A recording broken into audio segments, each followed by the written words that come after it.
Welcome in then to the latest edition of Extra Time. Robbo's here. Stevie, do you think what? Do you think Seb not come has got anything to do with me asking him for tickets for Disney? Well, I don't know, Stevie. You have asked pretty much everyone who's ever worked here. What's getting to do with that? I think so. You think that's it? More, by the way. That's it. He's just. Do you? I do. Oh, I thought you had it all sorted. Been out there, Ali. Yep, everything was sorted. Seb got stuck in the weather. Who could Conveniently. Allegedly. Who could have predicted it was going to snow? They've only been snowing for the last 3 days. I don't know. Oh, Robbo, whose seat is the hottest? Ten Hag or Xavi? Well, I'm doing the Betis game at the weekend, Yes. which could, if they lose the game, be Xavi's last, I would say. There's lots of talk that if he loses that game, he could be on his way out. He doesn't seem to be able to get the team playing at the moment. Ten Hag might be given a slight reprieve with one or two new people coming in on the board that might have a look at him for a few weeks. So I would say Xavi is in the hotter seat at the moment. Would you like to contribute to this question, Ali? They're both hot. I'm going to say that. I'm going to say Ten Hag. Yeah. It's difficult to ignore the fact that new people have come in at Manchester United. And usually what happens when new people come in at a club... They want their own people. Correct. Yeah. And if I'm going to put money behind this, I want to have a say in who's making the decisions. It would seem like Ten Hag would be the hotter seat. You have the deciding vote, Stephen. That's a tough one. You can look at it from both what Robbo said and what Ali said. So I'm going to go with Robbo. Oh, take that, Ali. I know. Yeah. Yeah. Go with Robbo. Wow. And if I may, just to add a little something. Yes. The financial difficulties for Barcelona are such that firing a manager right now and having to pay him out and bringing in another manager who they're also going to have to pay is something that will play a role in how much they allow Xavi or how hot they allow that seat to get for Xavi. I think we think, you know what, if they lose, he's gonna be fired. I don't know that this team is in a position where they can be paying two managers at the same time. And that's why they pay Ali the big bucks. Yeah. What if that manager is Rafa Marquez? Football Americas will just decamp. Yeah, well, they'll be off. That's it. Off. Barcelona every day. Hey, Seb will be here. Seb be in the bush. No, he'll be in the bush outside Rafa Marquez's house. He's changed that from the Messi bush. At this stage of Mourinho's coaching career, Stephen, what would be the next best move for him? International manager. Yep. 100%. Why? It just feels as though he's come to the end of his coaching domestically. You know, he always wants money.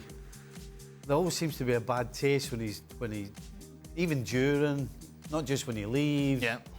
So it feels as though it's time to end the domestic coaching and start on the international stage. I think his whole mindset would change. I think he'd go back to the Mourinho of early days with Chelsea. Yeah. Yeah. I think it's just international football. Selfishly, I would say if a club were willing to pay the money, however much that money is, MLS. Oh. Major League Soccer needs personalities like Jose Mourinho to elevate the profile of. But will he toe the party line? Well, I don't know, but I'm not saying long term. I'm not saying this is a guy that he's going to make this league grow, right? I'm saying if he were to go back to those basic things that Stevie was talking about, to what he was in the earlier part of his career, there would be a lot of players that would benefit from Jose Mourinho. Just like many players benefited from Tata Martino being a manager in this league and have benefited from him being a manager in this league.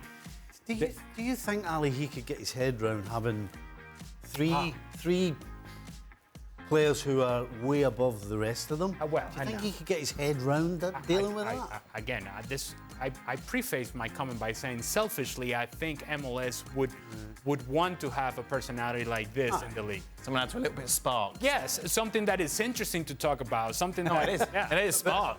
Yeah. No, I thought that was money. It could be whatever you interpret it to be. Yes. Okay. Robbo, what do you think? Have you got to make that face I with would it as say- well? I would say the best thing for him to do would be retire and join the ESPN FC panel. I'd love to see you interview him, Dan. That would be a great entertainment. Well, nonsense. Steve and Robbo, would you have wanted an opportunity to play one more time with your best friends before calling it quits? Oh. Best friend. Well, I could probably say that I did get that opportunity. Oh, OK. Because when I was coaching at the Revs, I think it was like 2007, 2006, we had a game with Liverpool against Everton, the two sides that played in the '86 FA Cup final at Anfield. Oh, really? So I actually did. It was fantastic. We won the game. It was sold out. Right. It was just great. Oh, so perfect. I would say that's probably the same thing. This is a mute point for you, Robbo, because you don't have any friends. I don't have any friends, and there was no way I could have played after I ruptured my knee ligaments. So, yeah, I didn't play another minute of football once I ruptured my cruciate playing for Coventry at Arsenal on the first day of the season. So, yes, it's not a question I can really answer with any sort of pleasure, to be honest. Well, oh dear. Well, all right. Hey, Robbo, Hey. Time's taking a turn. So, Robbie, so you couldn't... I mean, I'm not saying you couldn't, but so you wouldn't... about it. He's not... Neither. He's not in a good place. He's not in a be place with this. No, I couldn't.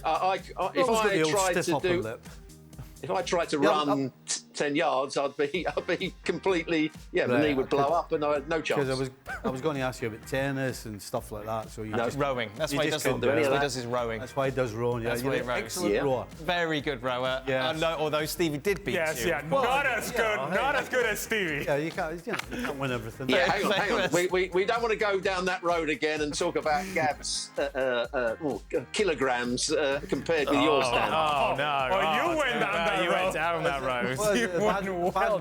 A bad workman always blames his tools. Yes, yes, very much so. Yes. When you played, Ali, were there teams that you considered to be soft?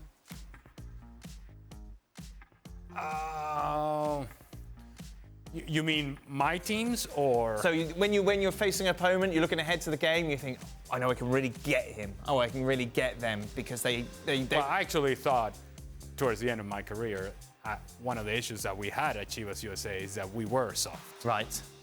And that is so difficult to accept and to understand. There's nothing. It can't be much worse as a team that have that reputation. Yes, and when you look around and some of the players around you that may or may not be all that talented, but without the mentality that is necessary to compete, at the very least compete. And that was one of the things that frustrated me the most as a player is that, look, I may have been limited in terms of skill, in terms of physical ability or skill set, if you will. But man, I was going to fight every game. And to see that there were other guys that were not willing to do the same thing, yeah, that's tough. Yeah, I bet. It bothers me even now, Ed. Yeah, I can see it. I can see it. Robbo? I think probably Stevie would say when he played against the Arsenal team that I played for in the 80s that Arsenal were fairly soft. You know, we'd go to Liverpool and get beaten quite easily because there wasn't really a backbone of steel. And I also played for West Ham that were known for being quite a soft side. We could beat anybody on our day, but we could be thrashed 4 or 5-0 by an average Stewart team. Robson was the common theme in those two teams? Probably, yes, that might have been it. But yeah. So I played for two what were considered soft teams at the time. Oh no! A lot of teams in London were called Southern Softies. Right. You know, Tottenham was another team that you could just you knew you could out-muscle them. It was never going to be a contest. Okay. As Robbo said, I absolutely was going to say West Ham, Robbo. I'd say there was another team in the north though, that we used to... Manchester City in the 80s.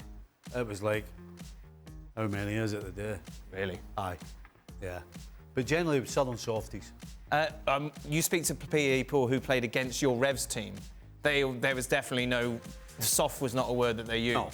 That was something you obviously encouraged and was made sure. How easy is that to kind of project onto a side? Or is it all down to the personnel you recruit? Well, I think it helps if you've got a couple of people that enjoy the fight. Right. Who actually look forward to that and who sort of... everybody else catches it. But then obviously, you know, we were talking earlier about Xavi. You know, Barcelona, it's not about... A lot of people forget, what you show on a Saturday depends on what you do during the week in training. It's not just a Saturday to Saturday thing, that you just turn up for a game. It's every day. It's what you do every day. What becomes the norm? And so for me, with the rest teams, every day we would have a good period where everybody was at it, like it was a proper game. Right. Just a short period of time. If you let it go too long, people end up kicking each other and punching each other. Right, that only happened a couple of times. But it's about what you do every day. It's not just about turning up on a Saturday and then winding people up to run around. And Right. So, yeah. Do you think, Stevie, that it's helpful?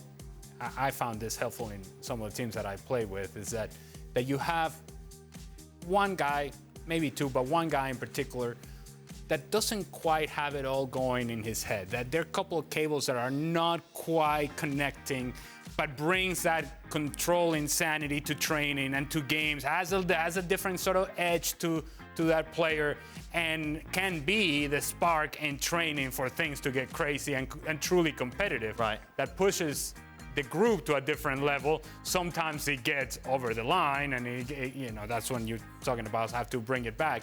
But you rather, I imagine, and I'm speaking for Stevie here, but you imagine With a couple on the edge. Yeah, you imagine that you prefer having to bring the team back down, have to rein it back, than having to push the team because they don't have it in them. So I found that helpful to have a couple of guys that may not have been all together up there, but you rather have them on your team than anywhere else. Okay, Ali, get ready for this. Okay. Start, bench, drop, sell. Pedri, Bellingham, Gavi, Musiala. Start, bench, drop, sell. What is the difference between drop and sell? Drop means they still may have a chance. They're still part of the team. They've still got a chance to step up and impress you. Sell, out the door, Okay. never to be seen again. And the players are? Pedri, See that screen? Gavi, Bellingham, Musiala. Thank you, Steve. This is your first day? Well, no, I was having a conversation with Dan, and he was explaining the questions. Yeah. I'm gonna say you start Bellingham, you bench Pedri.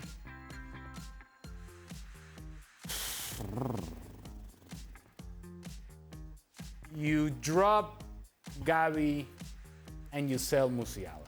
Stewart Robson. Absolutely agree. Bellingham at the moment is the outstanding player. Pedri would be closest to him. Then Gavi, I know he's injured at the moment, but he's still got great potential. Musiala's got potential, but I don't think quite the same as the other three. So I agree with Ali completely. Yep, on your head, Stevie? Hat trick. Hat trick. Was travelling more challenging when you were playing for Liverpool or coaching in MLS, Stevie? Oh, MLS. Yeah. Oh. Yeah. You'd be in economy with everyone. Oh, my goodness. You know that has changed now, Stevie. Oh, I know. I had private jet, yeah. Goodness. I mean, not only was it economy, but it was 2 flights. Right. We'd have to go and change in Chicago or wherever, and then have a layover, and then be delayed. And then again, everybody's all over the shop in the plane, in the middle seats. 5 hours to LA in the middle seat. No, that was... Oh, dear. Yeah, the layovers were terrible. And what about when we had reserve league, in which you had to stay? Oh. You had to stay later or an extra night so that the reserve team would play, and then everybody would fly back. And the most god-awful flight arrangement possible. For Robbo, oh no, this is going to be negative. What are your expectations for England at the Euros this summer? See, you're going to be shocked here, Dan. come on. I think they will get to the Basically, final. he's saying, I think they're going to win. Gareth Southgate's a tactical genius. Yeah? You Is that what he said? got a button under there. Yeah, when you that's go it. like that. I think England Oh, will there we get to go. the final. I think they've got a good set of players. They've got players that are in the prime. Yes, I think that Southgate might be the limitation on them, but I think England have got a good side. There's not too many good national teams in Europe at the moment, and I would say England have got as much chance as anybody else. Can they go right to the end? Yes, they can. They either win it or they come second. What's wrong, Stevie? Oh, what a nightmare that would be. I know, it'd be fantastic, wouldn't it? England winning, you suffering, perfect. Speaking of suffering, final question. Who had the worst defence on Sunday? Barcelona's defence against Real Madrid or Dallas Cowboys' defence against Green Bay. Now, Cowboys were the favourites, weren't they, Ali, going into this? Yes, they were. And they were 27-0 down at one stage? Was that... I believe, yes, you're correct, Dan. Right, so that's not good. No, and what people may not know, behind cameras, we were doing the show at the time, and behind cameras, they had it on one of the monitors there, and as we were going into the show or doing extra time, doing something, I can see out of the corner of my eye what's happening, and it's all falling apart. Now, it was... They're at home. Yes, they were, and they were 20-0 down, and they were driving towards the end of the first half, and so we ended the show, so I hurried back to our area where we sit down. And from the time that I took the microphone and stuff, left the studio, and got to the other side of campus, somehow the possession of the Cowboys in which they were about to score, it has now become an interception from Dak Prescott, and they're going the wrong direction. 27-0 at halftime, and then it finished like 1,000-0. I mean, it was... No, you got some little points at the end, didn't you? Lovely. Yeah, Someone on the score. Not really.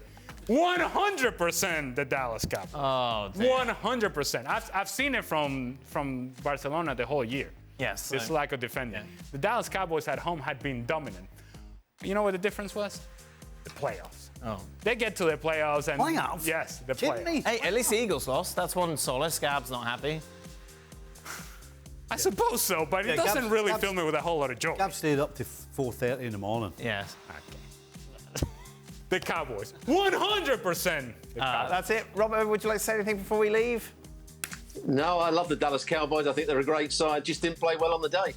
And that is FIFA, Robbo. Thank you very much. Much appreciated. ESPN FC. Sebastian Salazar. Maybe. Who knows? Maybe. The lottery of who will be sat in this seat tomorrow. How exciting. It's Find my out. tickets, aye. Who are these blooming tickets?